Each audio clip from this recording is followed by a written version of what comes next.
नमस्कार शेतकरी मित्रांनो, आज 3 जानेवारी 2025 काल दुपारनंतर तुरीच्या दरात मोठे बदल पाहायला मिळाले असून जालना या ठिकाणी तुरीला 8,100 रुपयाचा दर मिळाला आहे।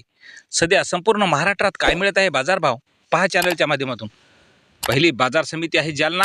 अवकाली आहे काळ्या तुरीला 45 क्विंटलची, कमीत कमी दर मिळाला 7,450 रुपये, सर्वसाधारण दर मिळाला 8,000 रुपये, तर जास्तीत जास्त दर मिळाला 8,100 रुपये।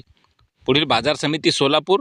आवक आलेली आहे 219 क्विंटलची, कमीत कमी दर मिळाला 6,000 रुपये, सर्वसाधारण दर 6,440 रुपये, तर जास्तीचा दर मिळाला 7,220 रुपये। पुढील बाजार समिती बारामती। तुरीला आवक आलेली आहे 225 क्विंटलची, कमीत कमी दर मिळाला 5,800 रुपये, सर्वसाधारण दर 6,500 रुपये, तर जास्तीचा दर मिळाला 6,890 रुपये। पुढील बाजार समिती अकोला। तुरीला आवक आलेली आहे 375 क्विंटलची, कमीत कमी दर मिळाला 6,000 रुपये, सर्वसाधारण दर 7,000 रुपये, तर जास्तीचा दर मिळाला 7,245 रुपये। पुढील बाजार समिती आहे मालेगाव।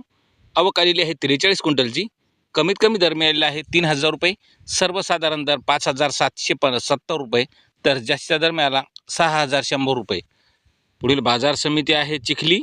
आवक आलेली आहे लाल तुरीला 80 क्विंटलची, कमीत कमी दर मिळाला 5,650 रुपये, सर्वसाधारण दर 6,275 रुपये, तर जास्तीचा दर मिळाला 6,899 रुपये।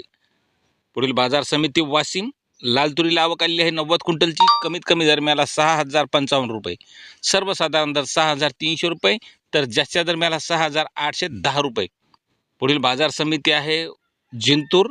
लाल तुरीला आवक आलेली आहे 28 क्विंटलची, कमीत कमी दर मिळाला 6,499 रुपये, सर्वसाधारण दर 6,501 रुपये, तर जास्तीचा दर मिळाला 6,901 रुपये। तर मित्रांनो, असे दररोजचे भाव पाहण्यासाठी चॅनलला सबस्क्राईब करा। धन्यवाद।